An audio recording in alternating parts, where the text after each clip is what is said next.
Where do I even begin? I, I no, no, no, no.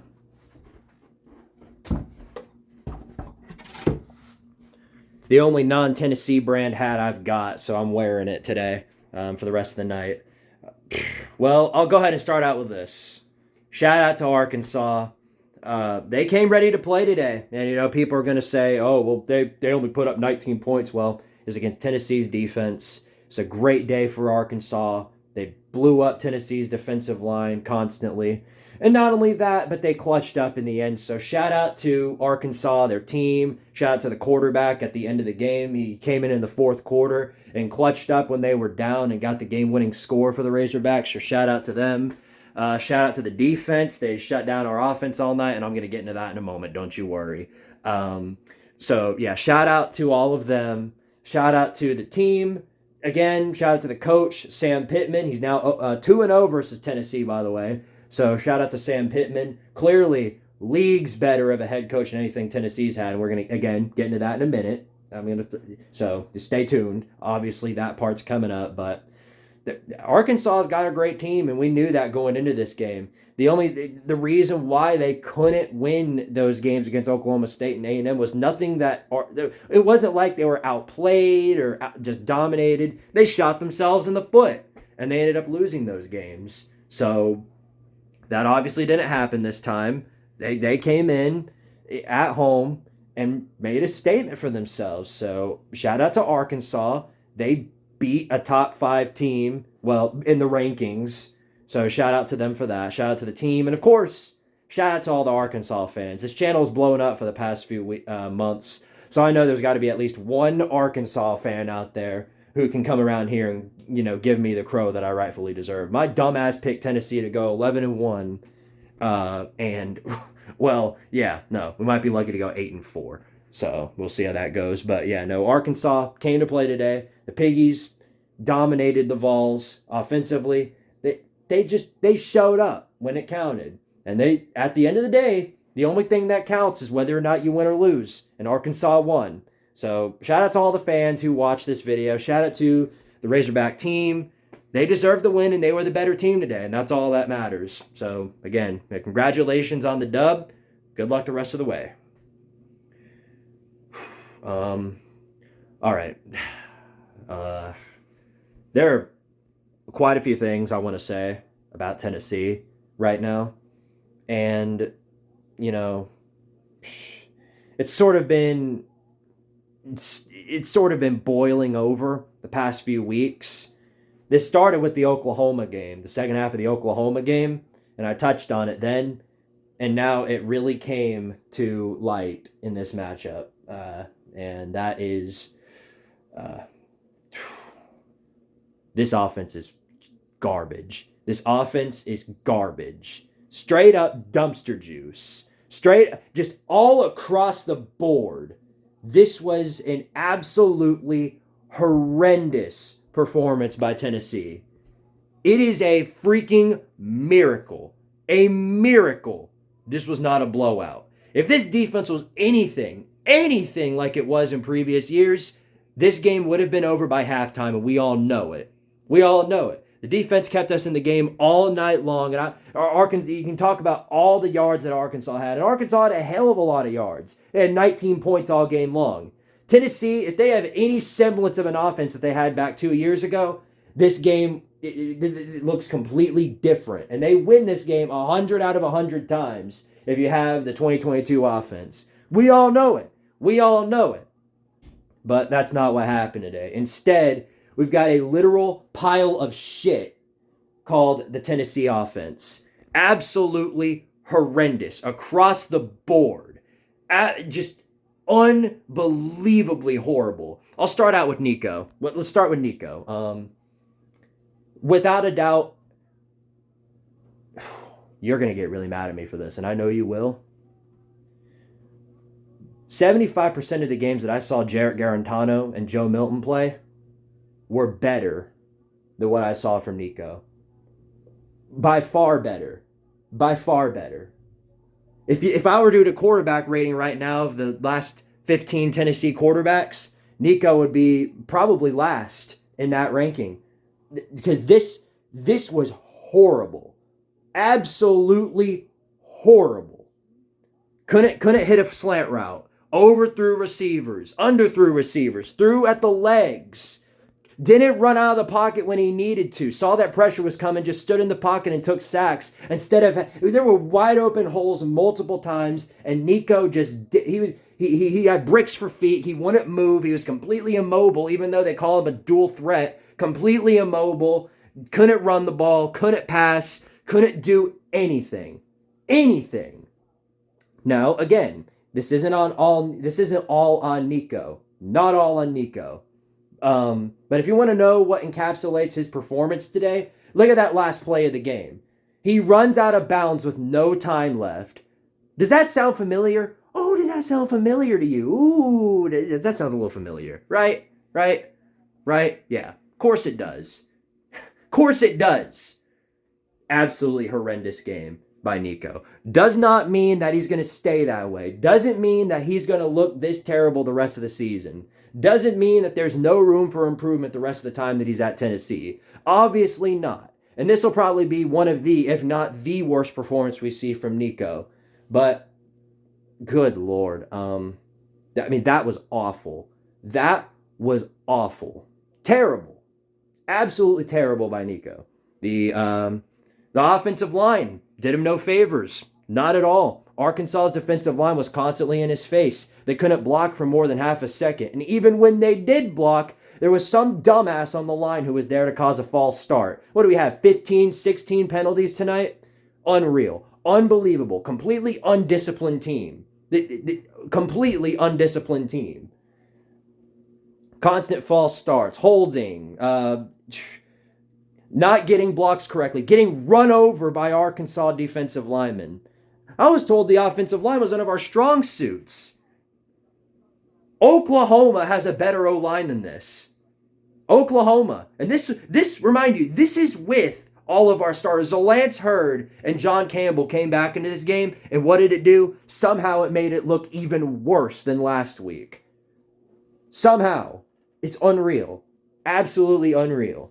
The offensive line was just absolutely horrible. We couldn't run the ball efficiently. We couldn't pass. We couldn't block. And the defense did everything they could to keep us in the game. And they did all the way till the end on that last drive, which perfectly encapsulated this entire offense.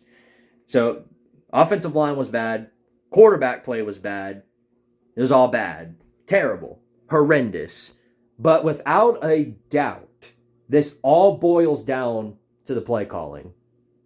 Now, there are a lot of people running around right now saying, this is it. I've reached the end of the Joey Hazel arc.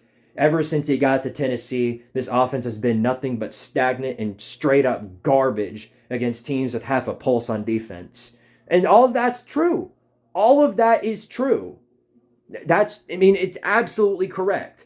Ever since Joey Hazel has gotten to knock, Joey Hazel or whatever. I'll pronounce his name right when he actually puts up a decent offense, which is never going to happen, by the way. So don't get your hopes up.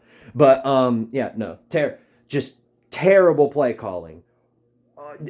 It was a bubble screen, a run up the middle, that's it. That's our play calls right there. At least last year we had every so often we throw a deep ball, try and throw the defense off guard. We didn't do any of that. Bubble screen, run up the middle, that's it. Wave the white flag, punt, give it back to the defense, and hope they can get a stop. And they did most of the time, but of course at the end they didn't. Shocker, I know. What a big time revelation that is. But yeah, nothing new. Nothing new out of the offense. And this goes back to what I've been saying for the past 2 years about Tennessee. This is more than Joey Hazel. Look, you can get on Joey Hazel all you want. The play calling is horrible. The play calling is horrendous. It's trash. It's garbage. It's some of Iowa and Michigan are by far better offensive. They have way better offensive play calling than Tennessee, and I can say that right now. They have way better play calling. We've been bailed out by high-end talent, and we can't get bailed out forever. We saw how that played out, so... the play calling's horrendous, but this boils down to more than just Joey Hazel. I'm telling you right now, this loss today, all on Josh Heupel. Every last bit of it, all on Josh Heupel. Quarterback's playing terrible, straight up garbage. You didn't. He can't freaking throw a slant route or a screen correctly. And somehow you can't. How do you screw up a screen? How do you do that? Like how? Is that even humanly possible? I guess so if you're Nico. But Heupel saw that, and rather than put somebody else in who like Gaston Moore, who has been sitting on the sideline for well over 2 years now, has been sitting on the sideline waiting for his chance to spark, and you're just letting him sit on the sideline and we're just going to give it back to the defense. You see this play calling, the two plays that we always do, and you say to yourself, nope, nothing wrong with the play calling here. This is perfect play calling. Nothing wrong with the play calling at all. Nothing wrong with Nico. Nothing wrong with the offensive line. This offense is playing not to lose. That's what matters in this game, right? We're playing not to lose.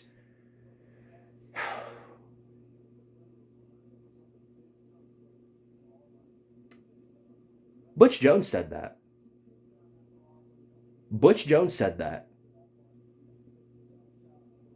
You want to know what happened to Butch Jones?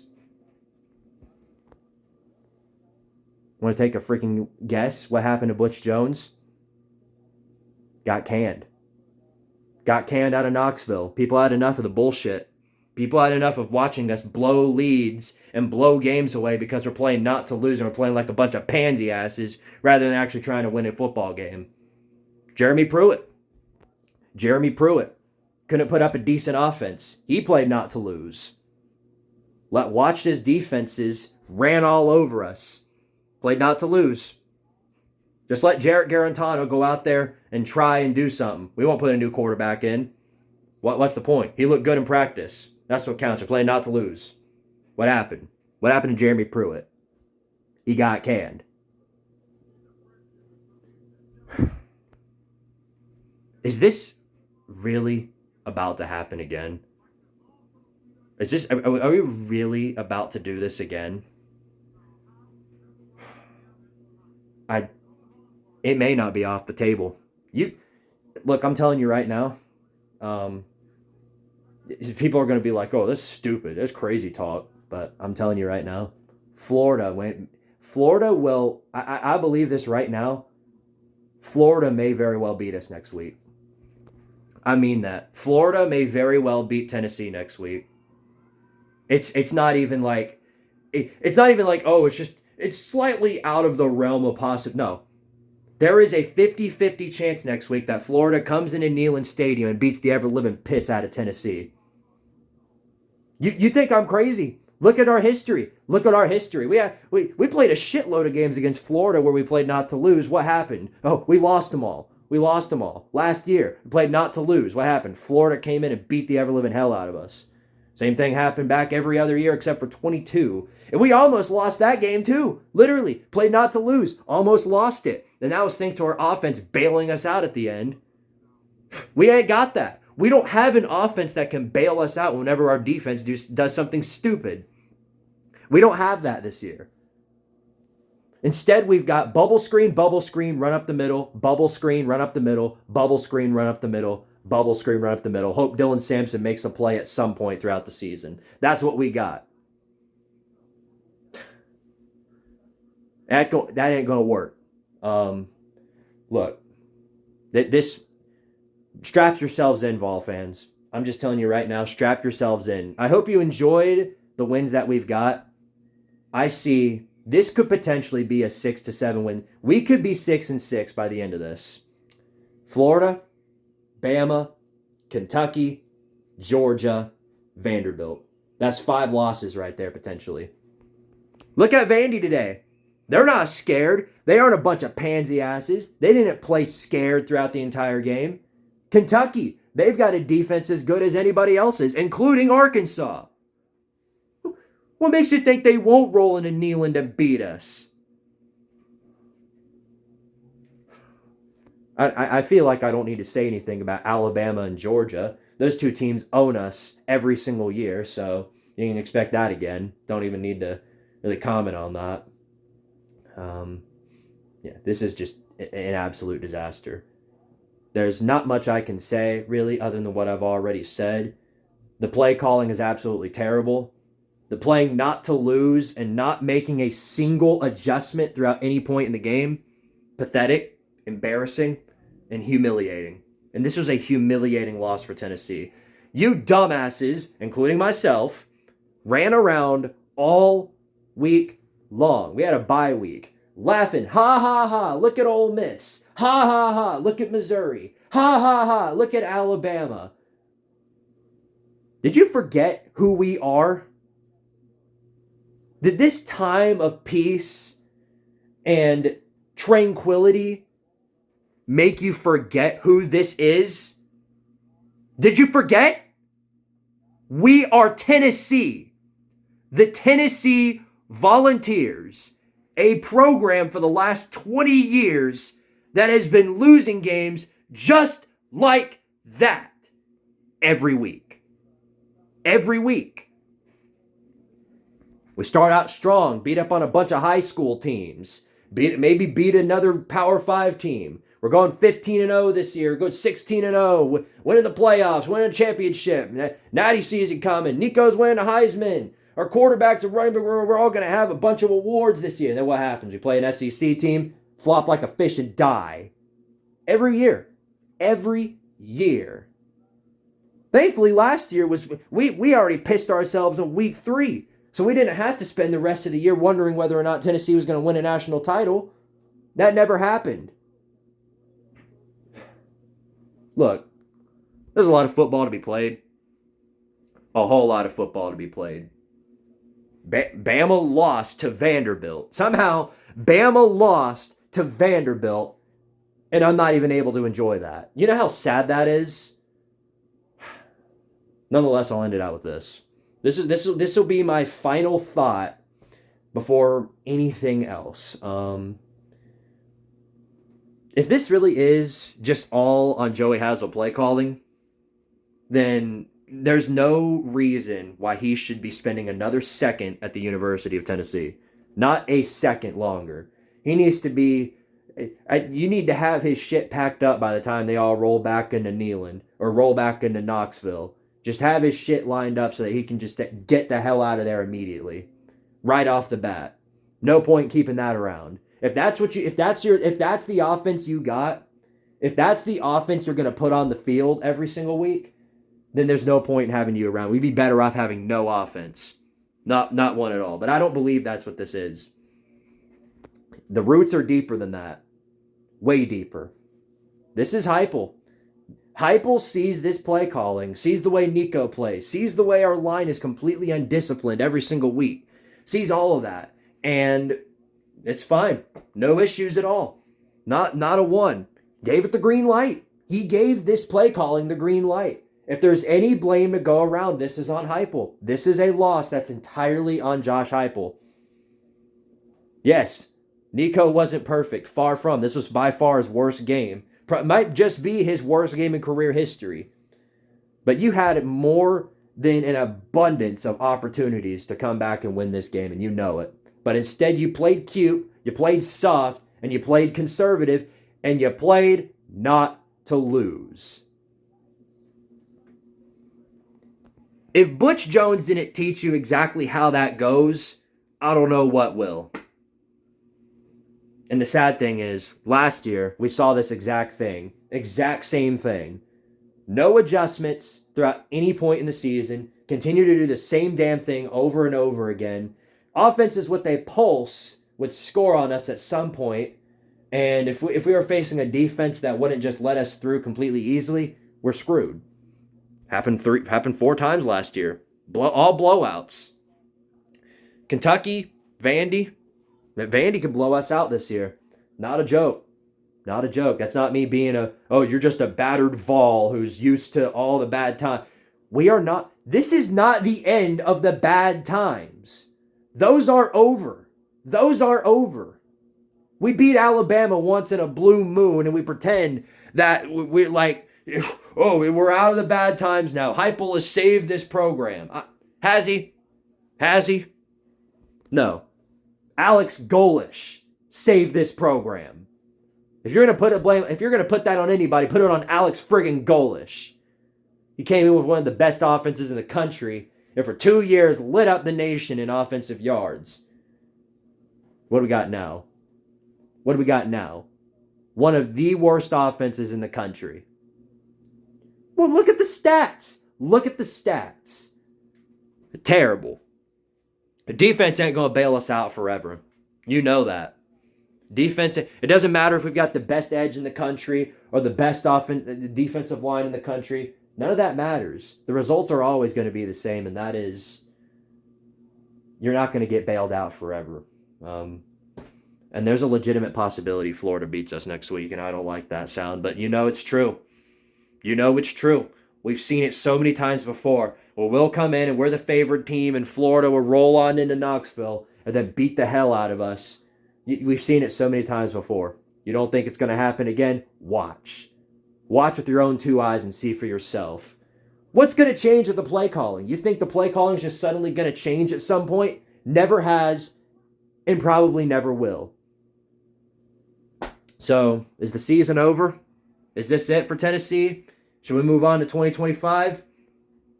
I don't know. I'm not going to tell you what to do. But, in my opinion, it's over. It's over. Nothing's going to change.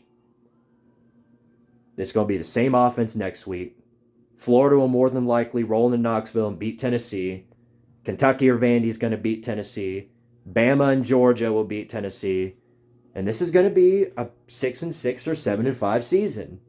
Then we'll roll into 2025. Nico's going to be back. The defensive line will still be really good. We'll have a whole really good team with a whole bunch of really good players. And, this is the year. This is the year where we come together and get the W, and we're going to be so good about it. And then what? And then what? And then what? You've been a Tennessee fan for longer than 10 years, I'd imagine. I have. Started watching football back in 2015. During the peak of the Butch era. This has happened so many times. I've lost count. So I'm ready. I'm ready. Let's go. We want to go back, to 20. How about that, huh? How about we just go back to before I did my face reveal because we beat up on friggin' Alabama. Why don't we go back to those times? Why don't we? Yeah. Since y'all don't feel like, hold on. Yeah. I got something for you. Since y'all don't feel like being a completely different team that I revealed my face for back 2 years ago, since y'all didn't do that, I'll show you what I think. I got something for you. Wait. Yeah, just remember this? Remember when I wore this mask all the time? Could hardly hear me speak. Muffled ass voice. Let's do that.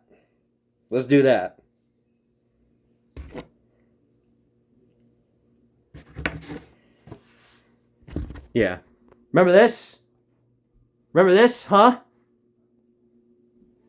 Oi, fellow comrades, it is Squidtard here, and welcome to another Tennessee preview. Today, we're going to talk about all the ways we are going to lose to the Florida Gators next week. Stick around. That's all I can tell you. Yeah, get used to seeing this, because this mask might not come off until we actually win a big game. So, yeah, this is... I got nothing else to say, fellas.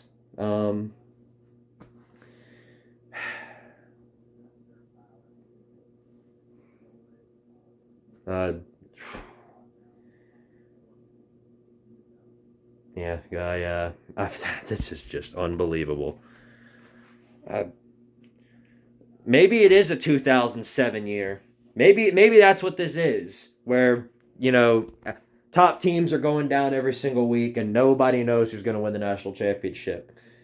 Yeah, this is going to be the type of year where somehow friggin' Georgia goes and wins it.